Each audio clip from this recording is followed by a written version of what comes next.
All right, what's happening, everybody? Nick Atkin, South China Morning Post, SCMP Martial Arts, on location in Manila, ahead of One Championship on Prime Video 5, I want to say. Is that right? And 164. Did I get that right? The two. I got them wrong last week. Anyway, I'm here with the Ruotolo brothers, Tye and Kade, who are both going to be grappling. It looked like it was just going to be Kade at first, but Tye, you've come in, and yeah, we've got the double trouble.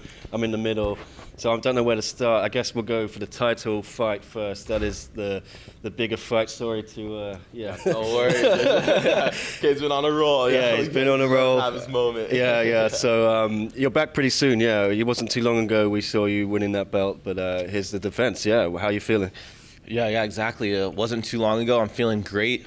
Super excited to be back. You know, my first time here in the Philippines. So, you know, so far the country's been amazing to us. I'm super stoked on it, and yeah, I just can't wait to get my first title defense in. I'm amping. Yeah, and we were just asking you if you knew you had a fight when you turned up, or you were just going to help him prepare. But you said you did. It's been in the works for a while, has it? Murat Gaffarov, former featherweight MMA champion in one. But he has got some credentials, hasn't he? You know, I think I was looking at it. He's no scrub, basically. No, for sure. I think he has some ACB wins and some wins over in Russia. So he's definitely a really good Jiu Jitsu as well as the MMA. And it was a match that we kind of put together last minute. You know, wasn't really sure if it was going to come together or not, and then you know, coming off my ADCC, I had a little knee injury too, so I was having a hard time cutting the weight, and I think he was met up at a catch weight for 180. So I was stoked that he was able to do that. Thanks for moving up. You know, I was all fat from Thanksgiving, you know, but yeah, so I'm ready to get it in with this guy, and we'll see what happens. Yeah, how was Thanksgiving? You guys spend that together all the time, the holidays? We did. You know, I think the last 3 Thanksgivings, we've literally been on just weight cuts, and we haven't been able to eat. So this time, we were finally able to indulge, and we did. Well, that's good. How's the gym going? I know you guys are building this gym in Costa Rica, and I think I saw on your social, one of you said it's nearly finished now. Is it ready to go? Sir. It's getting there. We're probably as from the structural standpoint, probably only a couple months out. So about 2 months. Maybe we'll get the mats in around 3-4 months. But you know, by early next year, mid next year, it'll definitely be finished. And yeah, it's our dream come true. Did his performance bonus help? 100%. Yeah, we both got the bonus so far. So yeah, thanks to Chatri, he practically built our gym. Yeah, so unreal. And yeah, I'm just hoping to keep it going. Yeah.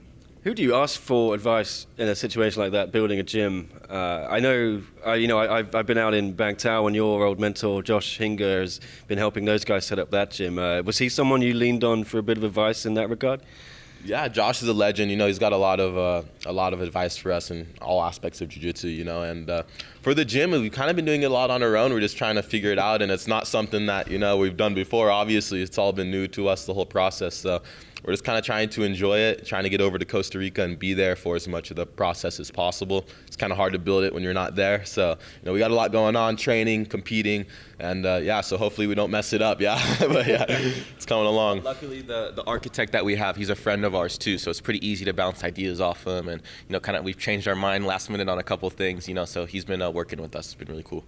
Is it weird being so young and having such a huge responsibility as building and owning a gym? At what age are you guys now? Sorry, I'm 19 years old. Yeah. I feel old. Yeah, but Josh said as well he'd seen you kind of come from kids class, 4 or 5 years old or whatever, and he said you were pretty much black belts. Essentially, you can't be right until you hit a certain age, but you were good enough at something stupid like 12. Is that right?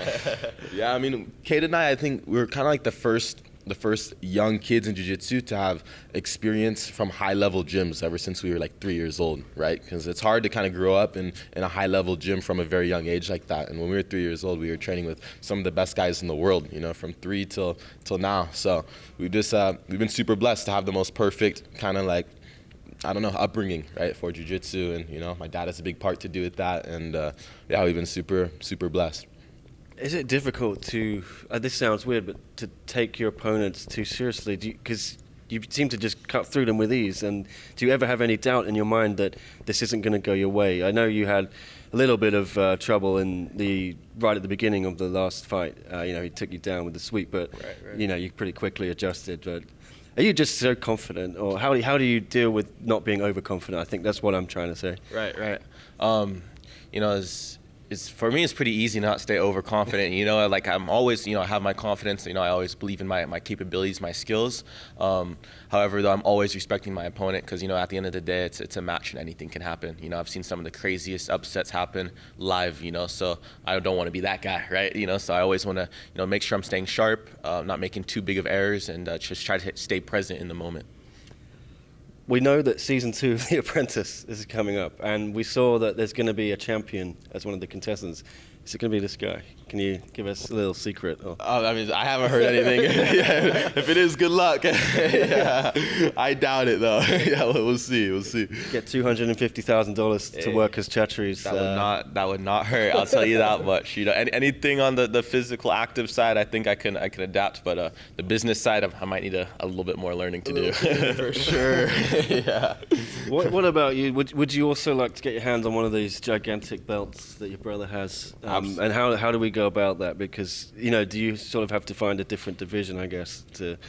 For sure. It's kind of been my brother and I's thing growing up our whole lives, is trying to stay away from each other, right? Because we're twins, right? Same size and whatnot. So I've been taking the bigger route as of recently, trying to take on the bigger guys. And I've been having a lot of success, couple failures, you know, but for the most part, it's been working out. So that's the plan for me, is just to hopefully Chatri want to open up another division for Jiu Jitsu at 185. And if not, then I'm going to have to get the belt in MMA. But yeah, one of the two. Yeah, I think you guys said after your first wins in one that MMA was going to be 2023.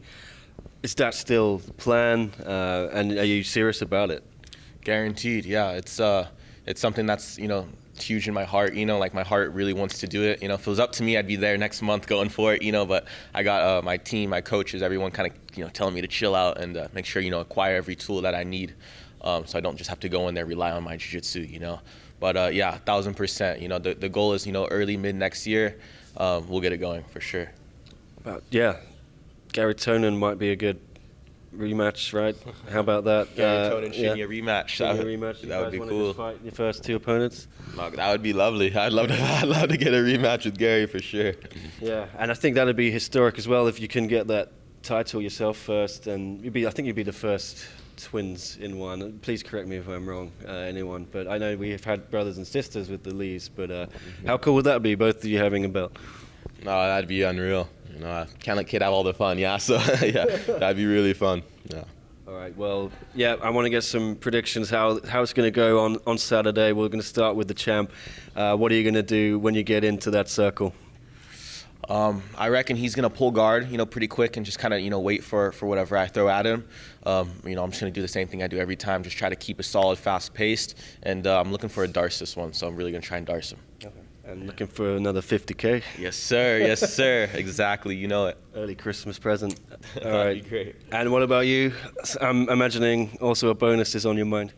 I mean, yeah, it's always on the mind. You know, that's such a motivating bonus for sure. But I think both of our game plans are always the same. It's to pass, take down, pass, and submit. So with me, I'd like to do another darce. If I could do it in under 2 minutes too, like I did with Gary, that'd be unreal. That's my favorite submission, and yeah, I want to keep it going. Yeah, do you feel any pressure to just actually, because it's a new thing, grappling in one, to really make it exciting for fans who maybe in the arena aren't too sure what to expect when it starts? Is there any pressure to get a quick sub?